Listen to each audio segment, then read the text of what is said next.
Dans une grande entreprise, Sophie, une ingénieure talentueuse, présente un projet innovant lors d'une réunion. Malgré la qualité de son travail, ses idées sont accueillies avec scepticisme par ses collègues masculins.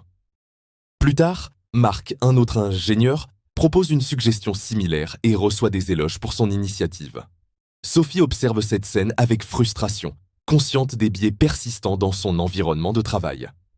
Dans une autre partie de la ville, Clara, une jeune diplômée, négocie son premier salaire. Malgré ses compétences et qualifications, l'offre qu'elle reçoit est inférieure à celle de ses homologues masculins. Lorsqu'elle exprime ses préoccupations, on lui conseille de faire ses preuves avant de prétendre à une rémunération équitable. Clara ressent une profonde injustice face à cette disparité. Pendant ce temps, dans une école primaire, Julie, une enseignante passionnée, remarque que les manuels scolaires présentent majoritairement des figures masculines dans les sections scientifiques.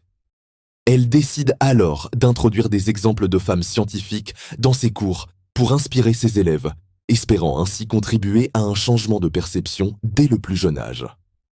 Ces histoires illustrent les défis quotidiens auxquels sont confrontées les femmes dans divers milieux professionnels. Elles soulignent l'importance de reconnaître et de combattre les biais inconscients, de promouvoir l'égalité salariale et de valoriser les contributions féminines dans tous les domaines. Ensemble, en prenant conscience de ces inégalités et en agissant pour les corriger, nous pouvons construire une société plus juste et équitable pour tous.